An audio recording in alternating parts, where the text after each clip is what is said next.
Hey, everybody, welcome back to the channel. You know, I was thinking the other day while I was trying to get into my kids' room, it's like Fort Knox in there. And it got me wondering. Ever wondered what secrets lie behind the world's most forbidden doors? I'm not talking about the employees only sign at the grocery store, I'm talking about places so secret, so exclusive, so dangerous, that they make the VIP room at a Taylor Swift concert look like a public library. You can't just buy a ticket or book a tour for these spots, no. These are the real-life mystery boxes of our planet, locked up tight and throwing away the key. We're going on a little trip today, a virtual one of course, because trying to visit these places for real could get you into some serious trouble. I mean like, international incident kind of trouble. We're talking about everything from top-secret military bases that deny their own existence to islands where the welcome wagon is a volley of arrows, and vaults designed to survive the apocalypse. It's a world of secrets, conspiracies, and places that are strictly off-limits to you, me, and pretty much everyone else on Earth. So get comfortable, maybe grab some popcorn, because here are 10 places on Earth that are nearly impossible to enter, unless you're a secret agent, or incredibly lucky. Or maybe both. We're diving deep into the most secure, mysterious, and downright forbidden locations our world has to offer. You won't believe some of these are real. Let's get into it. Alright, first up, let's head over to the Bay of Bengal, to a place called North Sentinel Island. Now this isn't your typical island paradise with tiki bars and souvenir shops. Oh no, this place is home to the Sentinelese people, one of the last uncontacted tribes in the world. And when I say uncontacted, I mean they want to stay uncontacted. Seriously, they've been living there for an estimated 60,000 years, completely isolated from modern civilization, and they're not looking to get Wi-Fi anytime soon. Imagine sailing up to what looks like a beautiful untouched beach, and instead of a friendly wave you get arrows and spears. The Sentinelese are famously protective of their home and hostile to any outsiders who approach. They've made it very, very clear through their actions over the years that they are not interested in having visitors. It's like showing up to a party you weren't invited to, but the bouncer has a bow and arrow, it's a hard no. The Indian government has taken this very seriously. They've established a 3-mile exclusion zone around the island. This isn't just to protect potential visitors from, getting a spear in the chest, which is a pretty good reason. It's also to protect the Sentinelese people themselves. They have no immunity to common diseases like the flu or a cold. What would be a minor inconvenience for us could completely wipe out their entire population.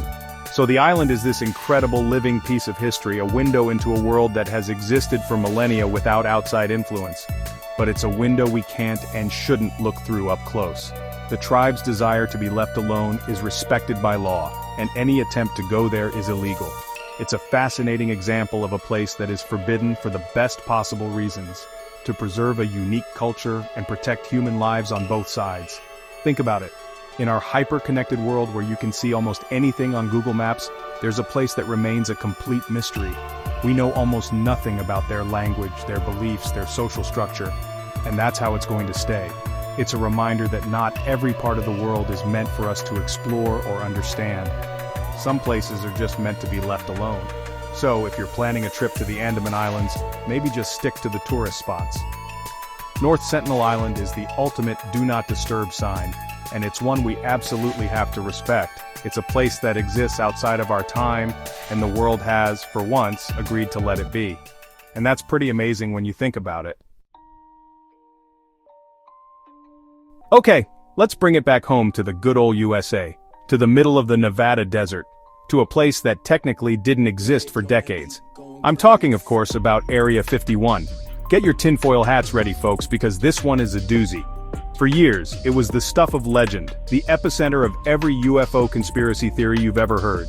People would whisper about crashed alien spaceships, autopsies on little green men, and reverse-engineered alien technology. The US government's official position on Area 51 for the longest time was basically just a shrug. Area what? Never heard of it. It was this giant secret hiding in plain sight. You could see it on satellite maps, this sprawling base in the desert, but if you asked a government official about it, you'd get nothing. It wasn't until 2013, which is crazy recent, that the CIA finally, officially, acknowledged its existence. Their story?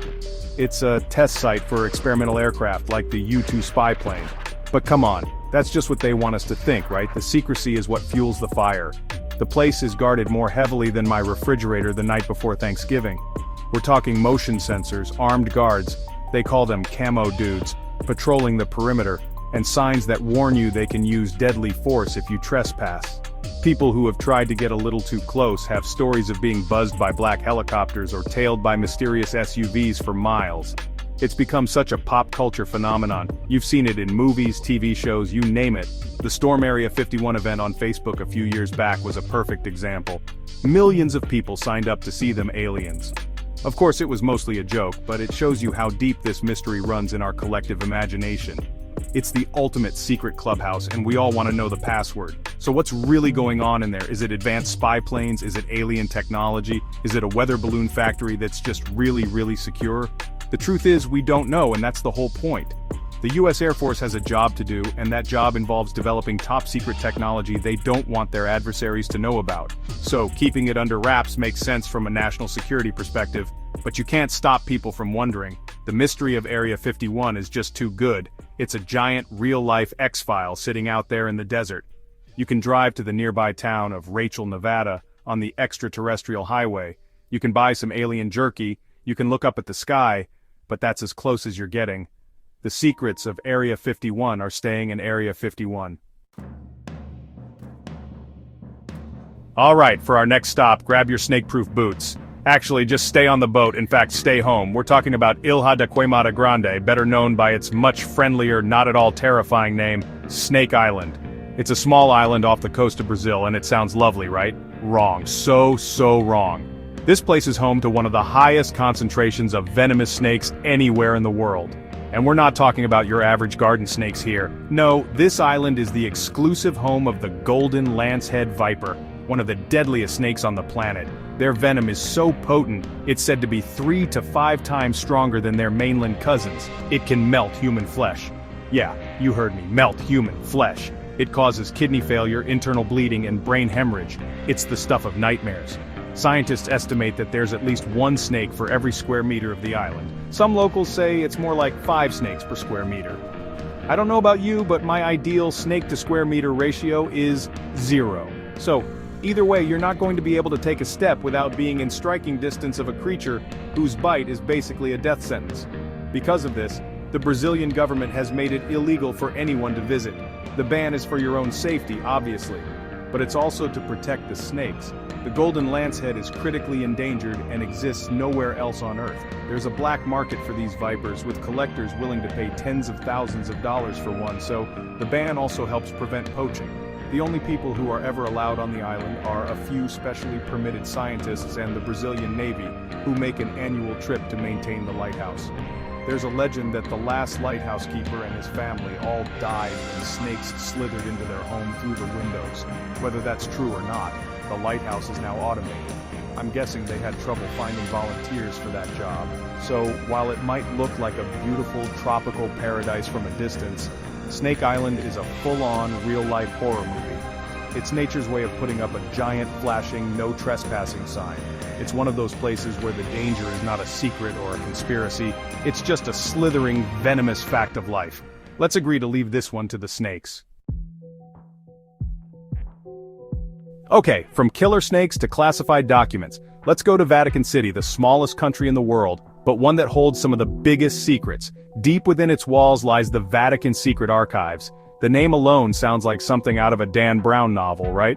And honestly, the reality isn't that far off. This isn't your local library where you can just wander in and browse the shelves.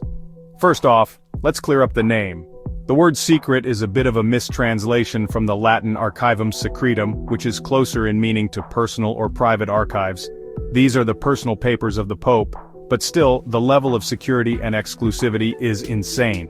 For centuries, they were completely closed off to anyone outside of the highest levels of the Holy See. It was only in 1881 that Pope Leo XIII opened them up, but only to a very select few.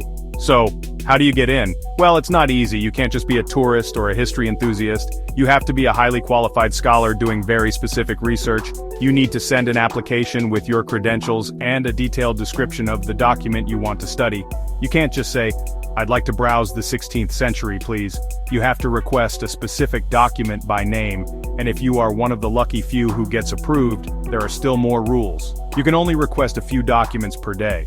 You can't take anything into the reading rooms except a pencil and paper. No pens, no cameras, no nothing. And you're watched the entire time. The archives themselves are massive, with an estimated 53 miles of shelving containing documents spanning over 12 centuries. What's in there? Everything. Papal correspondence, state papers, records of trials like that of Galileo Galilei, letters from historical figures like Abraham Lincoln and Mary, Queen of Scots. There are probably secrets in there that could rewrite history books. But since you can't browse, you have to know what you're looking for before you even get there. It's the ultimate catch-22. How can you know what secrets are in there if you're not allowed to look? So while they are technically open, the Vatican Secret Archives remain one of the most inaccessible places on Earth. It's a treasure trove of history, locked away from public view. The secrets it holds are only revealed piece by piece, document by document, to the handful of people on Earth who can get through the door. It makes you wonder what they don't want people to find. Let's stay in Italy, but we're going from the sacred to the seriously scary. Just a short boat ride from the beautiful canals of Venice lies the island of Poveglia. And trust me, this is not a place you want to go for a romantic gondola ride. Poveglia is widely considered to be one of the most haunted places on Earth, and its history is, well, it's grim. Really grim. Its dark story begins during the Roman era, when it was used to isolate plague victims. But it got really bad during the Black Death in the 14th century. Venice, trying to stop the spread of the disease, started shipping anyone with symptoms to Poveglia. They were sent there to die. It's said that over 160,000 people died on this tiny island, their bodies burned in giant pits. The soil is supposedly 50% human ash. I'm not a gardener, but that does not sound good. But wait, there's more. The island's reign of terror wasn't over. In 1922, a mental hospital was built on Poveglia. Now, asylums from that era were not pleasant places, but the one on Poveglia was legendary for its cruelty. The story goes that a sadistic doctor performed horrible experiments on the patients, including lobotomies with basic tools like hammers and chisels. It was a house of horrors. The legend continues that the doctor was eventually driven mad by the ghosts of the plague victims and his own patients. He supposedly climbed the hospital's bell tower and threw himself off. A nurse who witnessed it claimed he didn't die from the fall, but that a ghostly mist or hands emerged from the ground and choked him to death. Yikes. The hospital was closed in 1968 and the island has been abandoned ever since. Today, Poveglia is strictly off-limits to visitors. The Italian government owns the island and forbids anyone from setting foot on it. Local fishermen refuse to go near it, afraid they'll snag human bones in their nets, which has apparently happened. Ghost hunters and paranormal investigators who have snuck onto the island claim to have heard screams, seen shadowy figures, and been overcome by a feeling of pure evil. Whether you believe in ghosts or not, the island's history is undeniably tragic and terrifying. It's a place soaked in death and suffering.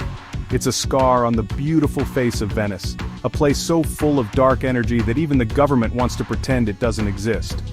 So, when you're in Venice, enjoy the pizza and the art, but maybe skip the unauthorized side trip to the island of ghosts. Alright, let's jet over to Russia, to the Ural Mountains. Hidden deep within this mountain range is a town called Mezhgorya. Now, this isn't just any town. This is what's known as a closed city. In Russia, that means it's a settlement with travel and residency restrictions. You can't just drive in. In fact, you can't get in at all. The entire city is off-limits to outsiders without specific authorization. Mezhgorya was founded in 1979 and it's one of Russia's most secret and heavily guarded locations.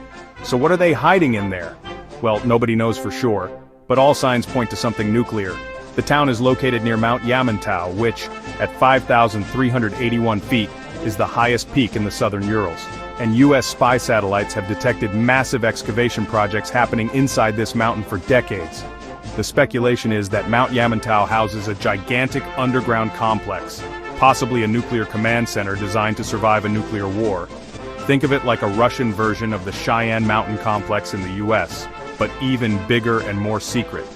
Some reports suggest it's large enough to house 60,000 people and has enough supplies to sustain them for months. It's believed to be connected to a special secret railway line for leadership. When the US asked Russia about it in the 1990s, after the fall of the Soviet Union, the answers were all over the place. First they said it was a mining site, then a repository for Russian treasures, then a food storage area, then a bunker for leaders in case of nuclear war.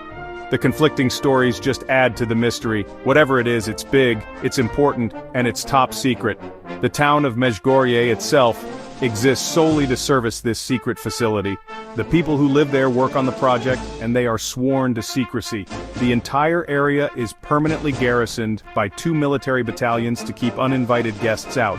It's so secret that it doesn't appear on most public maps, and its very existence is shrouded in rumor and speculation. So this is a place that is forbidden not because of ghosts or snakes, but because of modern high-stakes geopolitics. It's a relic of the Cold War that is very much still active. What goes on inside Mount Yamantau is one of the Russian Federation's most closely guarded secrets, and unless you're a high-ranking Russian official or a military engineer, you are never, ever going to find out. Okay, let's head way north, to a remote island in the Arctic Circle between mainland Norway and the North Pole. Here, jutting out of a frozen mountain, is a strange, futuristic-looking concrete wedge. This is the entrance to the Svalbard Global Seed Vault, also known as the Doomsday Vault. And it's exactly what it sounds like, a backup drive for all of humanity's food. The purpose of this vault is simple, and honestly a little bit terrifying. It's designed to protect the world's agricultural biodiversity. Inside, there are over 1 million seed samples from almost every country on Earth. We're talking about duplicates of seeds held in gene banks worldwide. So if there's a catastrophic event, think nuclear war, asteroid impact, climate change disaster, that wipes out crops in one part of the world, this vault holds the key to starting over. It's built to withstand pretty much anything you can throw at it. It's carved 400 feet into a mountainside. The permafrost provides natural refrigeration, and it's high enough above sea level to survive even the worst-case scenario sea level rise. It has blast-proof doors, motion sensors, and airlocks. It's probably the most secure and safest place on the entire planet. So, who gets to go inside? Well, not you or me. Access is extremely limited. You can't book a tour, you can't just show up and knock. The only people allowed inside are the researchers and staff who manage the vault, and representatives from the countries that are depositing seeds. It's a place of science, not tourism. They take its mission very seriously. Think about it, this vault is humanity's ultimate insurance policy. It's a quiet, cold, and lonely outpost in the Arctic, holding the potential to feed future generations. It's a symbol of incredible international cooperation. Even countries that are enemies have seeds stored side by side in this vault. It's a project for all of humanity, which is pretty cool. So while we can't go inside, just knowing it's there is kind of comforting. In a world full of conflict, the Svalbard Seed Vault is a beacon of foresight and hope, a promise that no matter what happens, we've saved the ingredients to rebuild. It's forbidden for a reason, to protect one of our most precious resources for the future. It's the world's most important backup, and you don't want just anyone having the password. Let's travel back in time for this next one. Way back. About 17,000 years back. We're going to southwestern France to the Lascaux Caves. In 1940, a group of teenagers and their dog, Robot, yeah, great name, stumbled upon the entrance to this cave system. What they found inside was honestly breathtaking. One of the most incredible collections of prehistoric art ever discovered. The walls and ceilings of the cave are covered in over 600 paintings. We're talking vivid, detailed images of large animals, horses, stags, bulls, that once roamed the area. The art is so sophisticated and well-preserved, it was like finding a Stone Age Sistine Chapel. It completely changed our understanding of our ancient ancestors. For a while, the public was able to see this incredible wonder for themselves. After World War II, the cave was open to the public, and it became a massive tourist attraction. People flocked from all over the world to see this window into the deep past. But here's the problem. With all those people came problems. The carbon dioxide from their breath, the heat from their bodies, and the artificial lighting started to damage the ancient paintings. Even worse, fungus and mold began to grow on the walls, threatening to destroy the art forever. So, in 1963, with a heavy heart, the French government made a tough decision. They closed the Lascaux Caves to the public. permanently. The art was just too fragile to survive modern human contact. It was a tragic choice, having to lock away one of humanity's greatest treasures in order to save it. Only a handful of scientists are allowed inside for a few minutes at a time to monitor the conditions. But they didn't want to deprive the world of this wonder completely. So they did something pretty amazing. They built a replica. First came Lascaux 2, a painstaking copy of the main sections of the cave, located just a few hundred meters away. Then came Lascaux 3, a traveling exhibition. And now there's Lascaux 4, a state-of-the-art full-size replica that uses three-dimensional laser scanning and advanced casting techniques to recreate the experience perfectly. So you can still experience the magic of Lascaux, just not the real thing. The original cave is now a silent, dark sanctuary preserved for eternity. It's a powerful reminder that sometimes, to protect something beautiful and ancient, we have to love it from a distance. It's a place that is forbidden out of an act of conservation, a secret kept to protect our own shared history. Alright, let's head down under, to the middle of the Australian outback. About 11 miles southwest of Alice Springs, there's a place that looks like a bizarre golf course for giants. You'll see a collection of buildings and a number of large, white spherical domes called ray domes. This is the Joint Defence Facility Pine Gap, or just Pine Gap for short, and it's basically Australia's Area 51. This top-secret facility is run by both Australia and the United States. Its official purpose is to be a satellite tracking station. But that's the very simplified, public-friendly version. What it really is one of the most important intelligence-gathering facilities in the world for the United States. Those giant golf balls hide powerful antennas that control American spy satellites orbiting the Earth. These satellites can hoover up all sorts of signals intelligence. We're talking missile telemetry, radio chatter, cell phone calls, you name it. Pine Gap is a key player in global surveillance. It's been involved in monitoring weapons development, tracking terrorist networks, and providing targeting information for United States military operations, including drone strikes. It's a nerve center for American intelligence operations across a huge chunk of the globe. As you can imagine, a place this important is not open for public tours. The security is intense. It's located in a remote, desolate area for a reason. The entire facility is a restricted zone, and the airspace above it is also off-limits. The people who work there, both American and Australian, are sworn to a lifetime of secrecy. Protesters who have tried to get close have been arrested and faced serious charges. For decades, its true purpose was shrouded in mystery and denial, fueling all sorts of conspiracy theories in Australia. Its existence has been controversial, with some Australians unhappy about hosting a secretive United States base that could potentially make their country a target in a conflict. But it remains a cornerstone of the United States-Australia alliance. So, Pine Gap is another place that is forbidden due to national and international security. It's a silent, watchful eye in the heart of the Australian desert, playing a crucial and often controversial role in world events. The secrets it gathers and the operations it supports are known only to a very select group of people in Washington, D.C. and Canberra. And they plan on keeping it that way.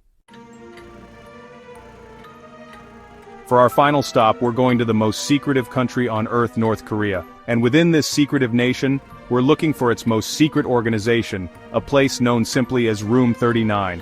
You won't find it on any tourist map. In fact, most North Korean citizens have never heard of it. But this shadowy entity is one of the pillars holding up the North Korean regime.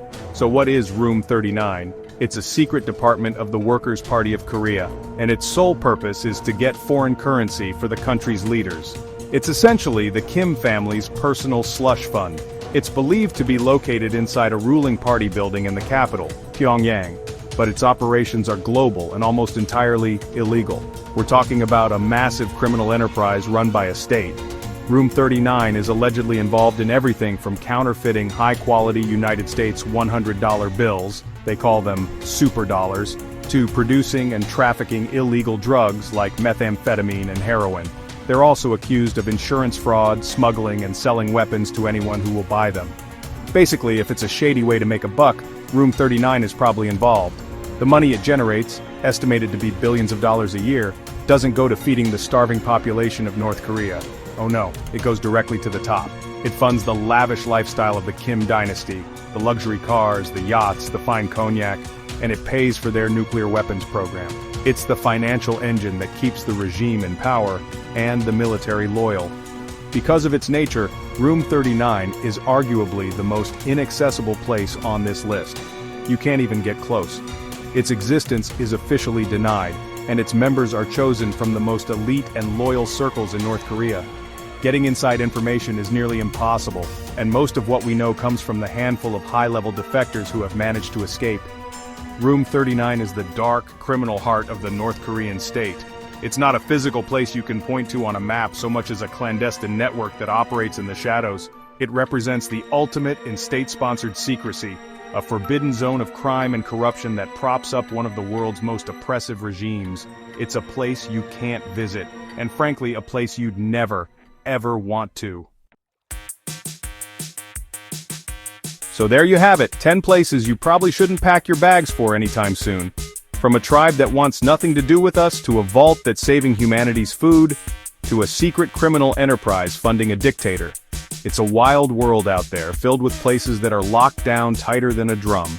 These locations are wrapped in layers of security, danger, and mystery, each one forbidden for its own unique and fascinating reason. It really makes you think about the secrets our world still holds, even in an age where it feels like everything is just a click away. It's kind of amazing, isn't it? We've got places guarded by ancient traditions, by deadly vipers, by government secrets, and even by ghosts. It's a full buffet of the forbidden. Mystery, danger, and secrecy all in one list. These are the locations that fuel our imagination, our conspiracy theories, and our sense of wonder about the unknown. They remind us that not every door is meant to be opened, and some secrets are kept for a very, very good reason, whether it's to protect us or to protect themselves. But it's still fun to imagine, right? If you could get a one-time, all-access, get-out-of-jail-free pass to any of these places, which one would you pick? Which one would you want to sneak into, if you could? Would you want to see the Stone Age art in Lascaux? Uncover the truth in Area 51? Or maybe just count the snakes on Snake Island from a very, very safe drone? Let me know down in the comments. Thanks for watching, everybody. We'll see you next time.